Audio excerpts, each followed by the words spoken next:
کون سا درود پڑھا جائے، کیسا درود پڑھا جائے.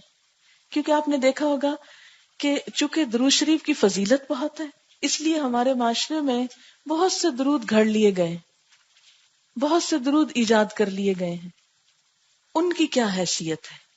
یاد رکھیں وہ دو طرح کے ہیں، اور ان دو کے علاوہ ایک قسم کون سی ہے؟ جو مسنون ہے. مسنون کا کیا مطلب ہے؟ جو سنت سے ثابت ہے. ٹھیک ہے، تو مسنون کون سا ہے؟ جو آپ نے سکھایا ہے.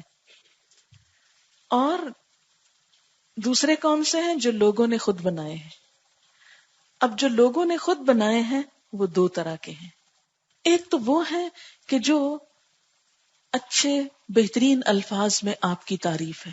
یہ ایسے ہی ہے جیسے نعت شعر میں ہوتی ہے، تو یہ درود نثر میں ہے. اس میں کوئی حرج نہیں، کوئی گناہ کی بات نہیں، کچھ نہیں. بڑے خوبصورت الفاظ چنے گئے آپ کی تعریف بیان کرنے کے لیے یا آپ کے لیے دعائے خیر کرنے کے لیے. ٹھیک ہے، پڑھ لیں اس کو، کوئی حرج نہیں. لیکن کچھ درود ایسے بنائے گئے ہیں کہ جس میں آپ صلی اللہ علیہ وسلم سے محبت کے اظہار میں غلو کیا گیا ہے. آپ کی شان کو حد سے بڑھا کر بسا اوقات اللہ تعالی کے برابر کر دیا گیا ہے، یا آپ کو وہ صفات دے دی گئی جو دراصل اللہ تعالی کی صفات ہیں. ایسے میں چونکہ شرک شامل ہو جاتا ہے اور نبی صلی اللہ علیہ وسلم کی نافرمانی بھی ہوتی ہے، کیونکہ آپ نے خود منع فرمایا تھا لا تطرونی کما اطرت النصارى عیسی ابن مریم، مجھے میری حد سے آگے نہ بڑھاؤ جیسے نصارہ نے عیسی ابن مریم کو کیا کیا تھا، ان کے درجے اور مقام سے آگے بڑھا دیا اور کیا بنا دیا، اللہ کا نبی کہنے کی بجائے اللہ کا بیٹا کہہ دیا. تو فرمایا اے میری امت کے لوگوں تم نہ ایسے کرنا، مجھے میری حد سے آگے نہیں بڑھانا. اچھا ہمارے ہاں کیا ہوتا ہے عام طور پر کہ نبی صلی اللہ علیہ وسلم کے لیے بسا اوقات تعریف کے الفاظ کہتے ہوئے یہ کہہ دیا جاتا ہے نور من نور اللہ، آپ نور ہیں اور اللہ کے نور سے نکلے ہیں. جیسے عیسیٰ علیہ السلام کے لیے کیا کہتے ہیں؟ اللہ کے بیٹے، یعنی اللہ سے پیدا ہوئے. بیٹا پیدا ہوتا ہے نا کسی سے، ویسے تو نہیں بیٹا کسی کو کہہ سکتے. تو قرآن پاک میں کیا ہوتا ہے؟ لم یلد ولم یولد، نہ اس نے کسی کو جنم دیا نہ کسی سے جنم لیا، نہ جنم دیا کسی کو نہ کسی سے جنم لیا، نہ اس کا کوئی بیٹا نہ وہ کسی کا بیٹا. تو اسی طرح اللہ تعالی خالق ہے اور باقی سب اس کی مخلوق ہیں. اس لیے یہ کہنا کہ کوئی چیز اللہ تعالی سے الگ ہو کر ہمارے سامنے آئی اور وہ اللہ ہی کا حصہ ہے، یہ پھر شرک ہو جاتا ہے. اور شرک کیسا گناہ ہے؟ کبھی معاف نہیں ہوتا. ان اللہ لا یغفر ان یشرک بہ ویغفر ما دون ذلک لمن یشاء. اللہ تعالیٰ اس بات کو معاف نہیں کرے گا کہ اس کے ساتھ شرک کیا جائے، ہاں اس کے علاوہ باقی گناہ جس کے لیے چاہے گا معاف کر دے گا.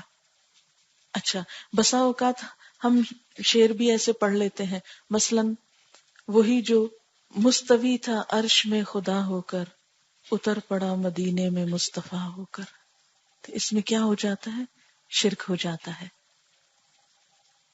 کیونکہ یہ جو بتوں کے پوجنے والے لوگ تھے نا، یہ بھی یہی کہا کرتے تھے کہ یہ جو بت ہے نا پتھر کے، یہ اللہ تعالی کے نمائندے ہیں اور اللہ تعالی کی خاص طاقت ہے ان میں، اور نعوذ باللہ اس کا روپ ہے. یہ ان کو دیکھ کر ہم کو خدا یاد آتا ہے، اور پھر آگے بڑھ کر ان کے اندر کچھ صفات بھی سمجھتے تھے کہ یہ اولاد دیتا ہے، یعنی اولاد دینے والا دیوتا ہے، اور یہ رزق کا دیوتا ہے، یہ بارش کا دیوتا ہے، یہ سورج دیوتا ہے. سنیں گے نا یہ باتیں آپ نے.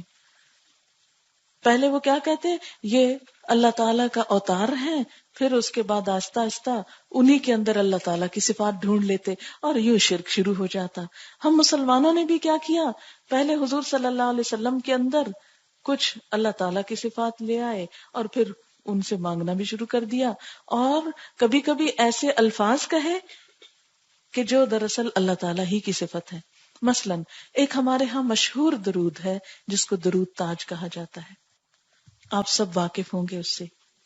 اس کے شروع میں جنہوں نے کبھی پڑھا ہو ان کو یاد ہوگا کہ اس کے شروع میں آتا ہے دافع البلاء والوباء والمرض والالم والقحط، آتا ہے نا.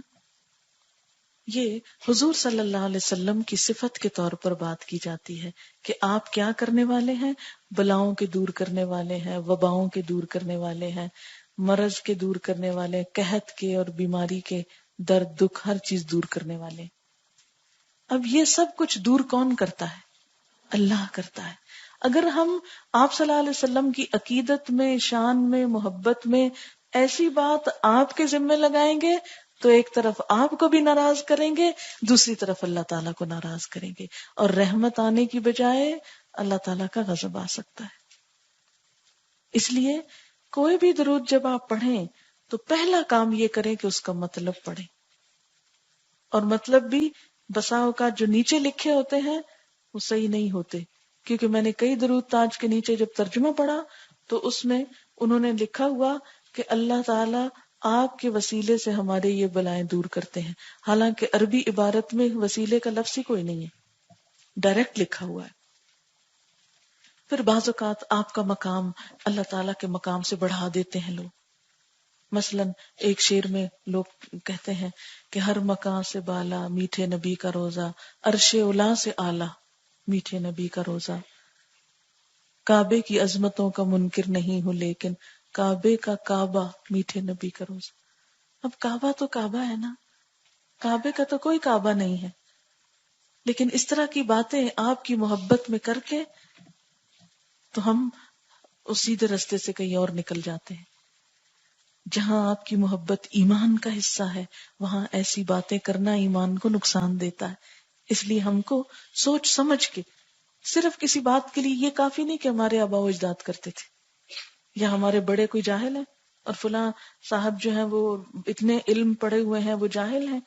نہیں، بعض اوقات یہ ہوتا ہے کہ علم بھی ہوتا ہے، سب کچھ ہوتا ہے، لیکن ایسی عقیدت ہو جاتی ہے کچھ چیزوں سے کہ انسان ان کے خلاف کچھ بھی سننا نہیں چاہتا. اور خاص طور پر جس چیز پہ انسان خود چل رہا کبھی نہیں سننا چاہتا کہ میرے اندر یہ خامی. اچھا، کسی کی بات نہیں سوچی. ہم میں ہر شخص اپنے بارے میں اس وقت سوچے اور اپنے سے پوچھے کہ جب کوئی مجھے میری کسی خامی، کمزوری، غلطی کے بارے میں بتاتا ہے تو میں اس کو سننا چاہتی ہوں، سنتی ہوں، سن کے اصلاح کرتی ہوں، غصے میں تو نہیں آ جاتی، ری ایکٹ تو نہیں کرتی. تو کیا ہوتا ہے؟ کرتے ہیں نا ری ایکٹ. ہم میں سے کتنے لوگ ہیں جو خوشی سے تنقید سنیں، اچھا اور بتاؤ میری غلطی کیا ہے؟ کبھی کہا ہم نے کسی کو؟ نہیں کہتے. اور اگر کوئی بھولے سے بتا بیٹھے تو ہم اس کے دشمن ہو جاتے، اس سے تو اب ملنا ہی نہیں ہے، تو بس میری غلطیاں بتاتا ہے مجھ کو. تو اس لیے جب کوئی ہم کو یہ بتاتا ہے نا تو فوراً کہتے ہیں ہاں یہ وہابی ہوگا نا اس لیے مجھ کو منع کر رہا ہے. وہ وہابی کیا چیز ہوتا ہے؟ ہمیں کسی سے کوئی غرض نہیں کون کیا ہے اور کیا نہیں. ہم نے یہ دیکھنا ہے کہ جو وہ بات کہہ رہا ہے نا وہ صحیح ہے کہ نہیں، چاہے ہمارے ماں باپ ہی کیوں نہ ہو، چاہے ہمارے استاد ہی کیوں نہ ہو، چاہے ہمارے دوست ہی کیوں نہ ہو، چاہے پورا معاشرہ ہی کیوں نہ ہو. ہم کسی کی بات کو اس لیے نہیں لیں گے کہ یہ میرا فلانا رشتہ دار ہے اس لیے میں مان رہی ہوں اس کی بات، یا یہ میرا بزرگ ہے، یا یہ میرا محبوب ہے، یا یہ میرا پسندیدہ انسان ہے اس لیے اس کی بات تو میں نے ضرور مانی. نہیں، کسی کی بات بھی کب ماننی ہے؟ جب وہ اللہ کی بات کے مطابق ہو اور اللہ کے رسول صلی اللہ علیہ وسلم کی بات کے مطابق ہو. اگر اس کے خلاف ہے تو پوری دنیا ایک طرف ہو جائے، مجھے نہیں ماننی، اس لیے کہ میرے نزدیک اللہ کی ذات سب سے بڑی ہے اور محمد صلی اللہ علیہ وسلم کی ذات سب سے بھی محترم، میری اولاد سے، میرے ماں باپ سے، سب انسانوں سے زیادہ پیارے. اسی لیے تو کہا کہ ایمان مکمل ہی اس وقت ہوتا ہے جب آپ سے محبت اور آپ کی بات سب سے اہم ہو جائے. تو اس لیے کوئی ایسا درود نہیں پڑھنا کہ جس میں کوئی شرک کے الفاظ. تو اب 3 طرح کے درود ہو گئے نا، ایک ہے مسنون، دوسرے ہیں غیر مسنون لیکن اچھے الفاظ ہیں، اور تیسرے ہیں غیر مسنون لیکن ان کے الفاظوں میں غلو ہے یا کوئی مطلب کچھ صحیح نہیں لگ رہا، جو قرآن کی تعلیم یا روح کے منافی ہے، وہ درود نہیں پڑھنا۔ اب مسنون الفاظ کیا ہیں اور مسنون کیوں بتانے لگی ہوں؟ اس لیے کہ جو کچھ آپ نے سکھا دیا وہ سب سے اعلیٰ و افضل ہے، سب سے بہترین ہے۔ حضرت ابو حمید ساعدی سے روایت ہے، کہتے ہیں کہ صحابہ کرام نے عرض کیا، اے اللہ کے رسول صلی اللہ علیہ وسلم، ہم آپ پر کس طرح درود بھیجیں؟ آپ ہی ہم کو بتائیے کہ ہم کیا کریں، کیونکہ بڑے عقل مند تھے نا کہ جو آپ بتائیں گے وہی صحیح بات ہوگی۔ آپ کو خوش کرنا ہے تو آپ کی پسند کی چیز پڑھیں ہم۔ اچھا، ہم نے کبھی کیوں نہیں پوچھا یہ سوال کہ آپ نے کون سا درود پسند کیا تھا؟ ہم تو کیا کہتے، اچھا کس درود سے ہماری مشکلیں آسان ہوگی، ہم بس وہ پڑھیں گے، چاہے وہ آپ نے دیا ہو یا کسی اور نے لکھا ہو، مسنون ہو کہ غیر مسنون ہو، اس میں سچی باتیں لکھی ہوں یا اس میں شرکیہ باتیں لکھی ہوں، بس ہمیں تو اس سے غرض ہے کہ کسی نے یہ فرما دیا کہ اس سے سارے مسئلے حل ہو جائیں، اور ہم آنکھیں بند کر کے اس کو پڑھنے لگ گئے بے سوچے سمجھے۔ ایسے نہیں پڑھنا، کیا پڑھنا ہے؟ جو آپ نے دیا وہ ہماری پرائرٹی نمبر 1 ہے۔ صحابہ کرام نے عرض کیا، اے اللہ کے رسول صلی اللہ علیہ وسلم، ہم آپ پر کس طرح درود بھیجیں؟ آپ نے فرمایا، یوں کہو، یا اللہ محمد صلی اللہ علیہ وسلم پر، آپ کی ازواج پر، آپ کی اولاد پر رحمت بھیج جس طرح تو نے آل ابراہیم پر رحمت بھیجی۔ یا اللہ محمد صلی اللہ علیہ وسلم پر، آپ کی ازواج پر، آپ کی اولاد پر اس طرح برکتیں نازل فرما جس طرح تو نے آل ابراہیم پر برکت نازل فرمائی، تو بے شک بزرگ اور اپنی ذات میں آپ محمود ہے۔ اور اس کی عربی عبارت کیسے ہے؟ اللہم صلی علی محمد وازواجہ وذریتہ کما صلیت علی آل ابراہیم وبارک علی محمد وازواجہ وذریتہ کما بارکت علی آل ابراہیم انک حمید مجید۔ یہ بخاری کی روایت ہے اور ہو سکتا ہے ہم میں سے بہتوں نے پہلی دفعہ یہ سنا ہو۔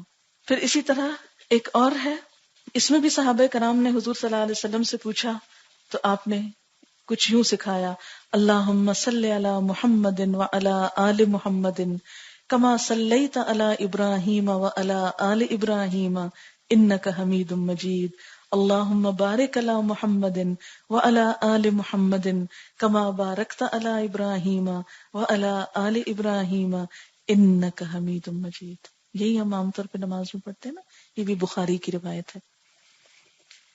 اسی طرح ایک اور آپ نے یوں سکھایا، اللہم صلی علی محمد النبی الامی وعلی آل محمد کما صلیت علی ابراہیم وعلی آل ابراہیم وبارک علی محمد النبی الامی وعلی آل محمد کما بارکت علی ابراہیم وعلی آل ابراہیم انک حمید مجید۔ اسی طرح کچھ اور ورشنز بھی ہیں، لیکن کچھ ایسے ہیں جو مختصر ہیں، یعنی یہ تو لمبے والے تھے، ذرا چھوٹا ورشن ایک میں آپ کو سناؤں گی، یہ بھی بخاری کی روایت ہے۔ اللہم صلی علی محمد عبدک ورسولک کما صلیت علی آل ابراہیم وبارک علی محمد وعلی آل محمد کما بارکت علی ابراہیم۔ پھر اسی طرح ایک اور درود ہے جو مختصر ہے، کیونکہ بعض اوقات دل چاہتا ہے زیادہ دفعہ پڑھے لیکن لمبا پڑھتے ہوئے پھر ہم گھبراتے ہیں، تو اس پر حضرت زید بن خارجہ کی روایت ہے، کہتے ہیں کہ میں نے حضور صلی اللہ علیہ وسلم سے سوال کیا کہ مجھے درود بتائیے آپ نے فرمایا مجھ پر درود بھیجا کرو اور دعا میں اسے لازم کر لو اور یوں کہو، اللہم صلی علی محمد وعلی آل محمد۔ بس یہ کیا ہے؟ مختصر ترین۔ کیسے؟ اللہم صلی علی محمد وعلی آل محمد، یہ چھوٹا سا ہے، تسبیح بھی ہو سکتی ہے آرام سے۔ اسی طرح آپ پر سلام کا طریقہ کیا ہے، اس کے مسنون الفاظ۔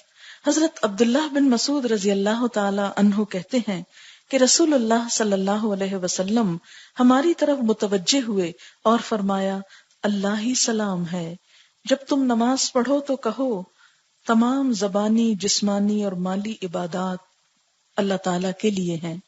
اے نبی صلی اللہ علیہ وسلم، آپ پر اللہ کا سلام اور اس کی رحمتیں اور اس کی برکتیں ہوں۔ ہم پر بھی اور اللہ کے نیک بندوں پر بھی سلام ہو.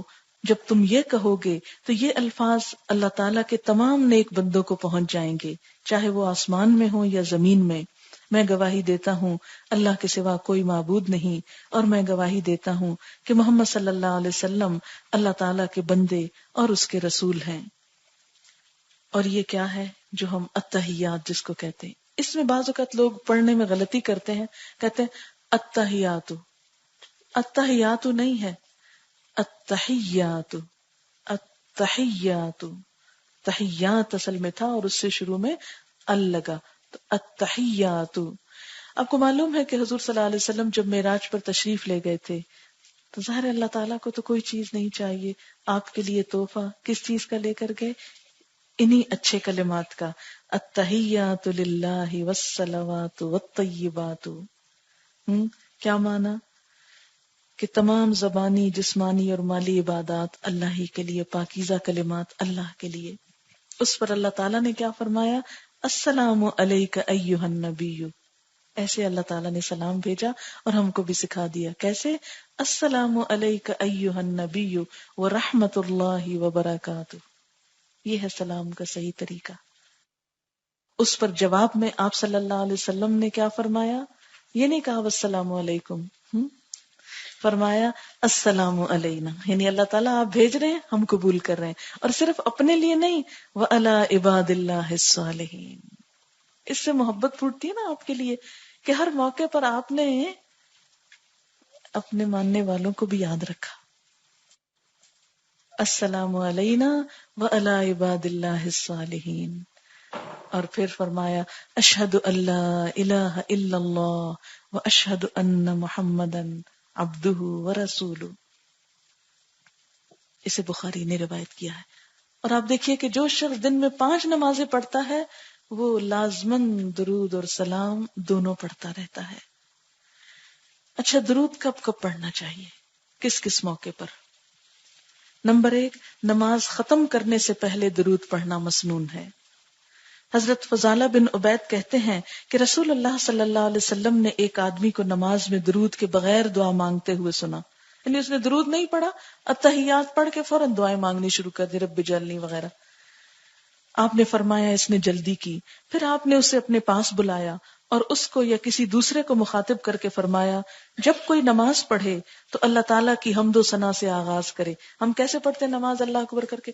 سبحانک اللہم و بحمدک و تبارک اسمک و تعالی جدک و لا الہ غیرک. پھر اسی طرح الحمدللہ رب العالمین. تو یہ کیا ہے؟ نماز کی ابتدا ہے. اور فرمایا جب کوئی نماز پڑھے تو حمد و ثنا سے آغاز کرے. پھر تشہد میں اللہ تعالیٰ کے نبی پر درود بھیجے اور اس کے بعد جو دعا چاہے مانگے. یعنی سب سے آخر میں اپنے لیے دعا مانگنی چاہیے، جو ہم صرف ایک ہی مانگتے ہیں، رب اجعلنی مقیم الصلاۃ ومن ذریتی، حالانکہ کئی ایک دعائیں مسنون ہیں. پھر اسی طرح اور کب درود پڑھنا چاہیے؟ نماز جنازہ میں دوسری تکبیر کے بعد درود پڑھنا مسنون ہے.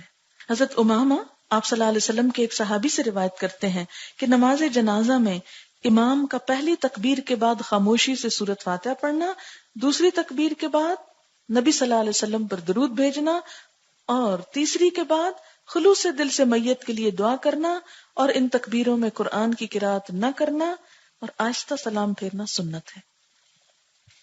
اور درود کب پڑھنا چاہیے؟ آذان سننے کے بعد. آذان سننے کے بعد، دعا مانگنے سے پہلے. آپ کو پتا ہے نا کہ آذان کے بعد دعا قبول ہوتی ہے، لیکن اس دعا سے پہلے درود شریف پڑھ لینا چاہیے. حضرت عبداللہ بن عمرو بن عاص رضی اللہ تعالیٰ عنہ کہتے ہیں میں نے رسول اللہ صلی اللہ علیہ وسلم کو فرماتے ہوئے سنا جب مؤذن کی آذان سنو تو وہی کچھ کہو جو مؤذن کہتا ہے، پھر مجھ پر درود پڑھو کیونکہ مجھ پر درود پڑھنے والے پر اللہ کی 10 رحمتیں نازل ہوتی ہیں. اللہ تعالیٰ 10 رحمتیں نازل فرماتا ہے. اس کے بعد میرے لیے اللہ تعالیٰ سے وسیلہ مانگو. وسیلہ جنت میں ایک مقام ہے جو جنتیوں میں سے صرف کسی ایک کو دیا جائے گا. مجھے امید ہے کہ وہ جنتی میں ہی ہوں گا، لہٰذا جو آدمی میرے لیے اللہ سے وسیلہ کی دعا کرے گا اس کے لیے میری شفاعت واجب ہو جائے گی. اللہم رب ھذہ الدعوۃ التامہ والصلاۃ القائمہ آت محمدا الوسیلۃ والفضیلہ. ٹھیک ہے، تو اس دعا میں ہم کیا مانگتے ہیں؟ آپ نبی صلی اللہ علیہ وسلم کو وسیلہ عطا کیجئے. اور وسیلہ کہاں ہے، کیا ہے؟ جنت میں ایک اعلیٰ ترین مقام ہے جو صرف ایک شخص کو ملے گا. اور وہ ہم کیا چاہتے ہیں، کس کو ملے؟ اپنے حبیب محمد صلی اللہ علیہ وسلم کو. اور اس کے لیے ہم دعا مانگتے ہیں. پھر اور کب درود پڑھنا چاہیے؟ اہل ایمان کو ہر وقت ہر جگہ درود بھیجنے کا حکم ہے. کہیں بھی بیٹھے آپ فارغ ہیں، مثلاً یہاں سے گھر جا رہے ہیں، گاڑی میں بیٹھے ہیں، بس انتظار کر رہے ہیں کب گھر آئے تو اتروں، بور ہو رہے ہیں. نہیں، کیوں بور ہوتے ہیں؟ درود شریف پڑھیے، رحمتیں آنے لگیں گی، سفر آسان ہو جائے گا، مشکلیں آسان ہوں گی. حضرت ابو ہریرہ رضی اللہ تعالیٰ عنہ کہتے ہیں کہ نبی صلی اللہ علیہ وسلم نے فرمایا، میری قبر کو میلہ نہ بناؤ. یعنی جیسے میلے لگتے ہیں تو ایسا نہ ہو کہ میری قبر پہ آ کے کھاؤ پیو اور شادیانے بجاؤ اور میلے لگاؤ. جس طرح آج کل کیا ہوتا ہے کہ مختلف بزرگوں کی قبر پر میلے لگتے ہیں، وہاں پر لوگ جا کر دعا تو کم ہی مانگتے ہیں، کیا کرتے ہیں، اتنے سٹالز لگے ہوتے ہیں، چیزوں کی خرید و فروخت ہوتی ہے، دیگیں پکتی ہیں اور پھر دھمالیں پڑتی ہیں اور سب شور شرابہ اور ایک انجوائمنٹ کا سامان، میوزک بج رہا ہے اور پتہ نہیں کیا کیا. آپ صلی اللہ علیہ وسلم نے اس چیز سے منع فرمایا کہ میری قبر کو میلہ نہ بنانا. کیونکہ آپ کو خبر دے دی گئی ہوگی نا اللہ تعالیٰ کی طرف سے کہ امت اصل کام چھوڑ کے اب یہ کرنے والی ہے. لہذا آپ نے کیا فرمایا؟ نہ میری قبر کو میلہ بنانا، نہ ہی اپنے گھروں کو قبرستان بنانا. وہ کیسے؟ کہ اس میں کوئی اللہ کا ذکر نہ ہو. تم جہاں کہیں بھی ہو مجھ پر درود بھیجتے رہو، تمہارا درود مجھے پہنچا دیا جاتا ہے. تمہارا درود مجھ کو پہنچا دیا جاتا ہے. اسے احمد نے روایت کیا ہے. حضرت ابو بکر صدیق رضی اللہ تعالیٰ عنہ کہتے ہیں کہ رسول اللہ صلی اللہ علیہ وسلم نے فرمایا، مجھ پر کثرت سے درود بھیجا کرو، اللہ تعالیٰ میری قبر پر ایک فرشتہ مقرر فرمائے گا، جب بھی میرا کوئی امتی مجھ پہ درود بھیجے گا تو یہ فرشتہ مجھے کہے گا، اے محمد صلی اللہ علیہ وسلم، فلاں بن فلاں نے فلاں وقت آپ پر درود بھیجا ہے. یعنی آپ کو وہ پہنچایا جاتا ہے. حضرت عبداللہ بن مسعود کہتے ہیں رسول اللہ صلی اللہ علیہ وسلم نے فرمایا کہ اللہ تعالیٰ نے میری امت کے لوگوں کا سلام مجھے پہنچانے کے لیے فرشتے مقرر کر رکھے ہیں. یعنی ہر جگہ سے وہ اکٹھا کرتے ہیں اور مجھ تک پہنچا دیتے. آپ دیکھیں نا، جس سے محبت ہوتی اس کے نام خط لکھے جاتے ہیں. آپ نے سنا ہوگا فلاں ایکٹر کو ایک دن میں اتنے 1000 خط آتے ہیں، دیانا کی قبر کے پاس پھولوں کے ڈھیر ہوتے ہیں. تو دنیا دار لوگوں کے لیے محبتوں کے ایسے نذرانے آتے ہیں جو پھول سوکھ جاتے ہیں اور ردی کے ڈھیر بن جاتے ہیں اور خط پھینک دیے جاتے ہیں ردی کی ٹوکریوں میں. لیکن سب سے بہترین تحفہ کیا ہے؟ دعائے خیر. وہ محفوظ ہو جاتی ہے، آپ کو بھی فائدہ ہوا جس کے لیے بھیجی گئی اور کرنے والے کو بھی رحمتیں مل گئیں. کیا خوبصورت انداز ہے محبت کے اظہار کا. اور فرشتے مقرر ہیں جو پوری دنیا سے میل آپ تک پہنچا رہے ہیں. کون کون آپ کے لیے تحفے بھیج رہا ہے. اور درود کے تحفے نہ مرجھاتے ہیں، نہ سوکھتے ہیں، نہ ردی میں جاتے ہیں، عرش بالا پہ جمع ہو رہے ہیں. جمعہ کے دن آپ صلی اللہ علیہ وسلم پر کثرت سے درود بھیجنا چاہیے.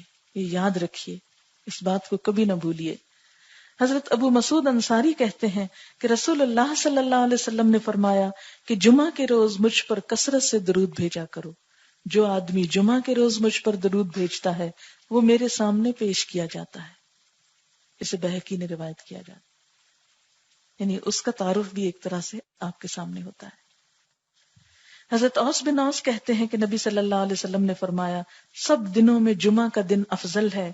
اسی روز آدم علیہ السلام پیدا کیے گئے، اسی روز ان کی روح قبض کی گئی، اسی روز سور پھونکا جائے گا، اسی روز اٹھنے کا حکم ہوگا. لہٰذا اس روز مجھ پر کثرت سے درود بھیجا کرو کیونکہ تمہارا درود میرے سامنے پیش کیا جاتا ہے. صحابہ کرام نے عرض کیا، اے اللہ کے رسول صلی اللہ علیہ وسلم، آپ کی وفات کے بعد آپ کی ہڈیاں بوسیدہ ہو چکی ہوں گی، یا یوں کہا کہ آپ کا جسم مبارک مٹی میں مل چکا ہوگا، تو پھر ہمارا درود آپ کے سامنے کیسے پیش کیا جائے گا؟ آپ نے فرمایا، اللہ تعالیٰ نے انبیاء کے جسم زمین پر حرام کر دیے ہیں. یعنی انبیاء علیہ السلام کا درجہ تو شہداء سے بھی بڑا ہوتا ہے.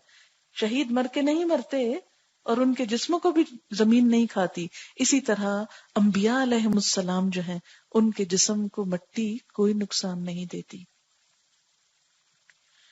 دعا مانگنے سے پہلے اللہ کی حمد و ثنا کے بعد درود پڑھنے کا حکم ہے، جس کا ذکر پیچھے بھی کیا جا چکا ہے۔ گناہوں کی بخشش حاصل کرنے کے لیے درود شریف پڑھنا چاہیے، تکلیف، مصیبت، رنج اور غم کے موقع پر کثرت سے درود شریف پڑھنا چاہیے۔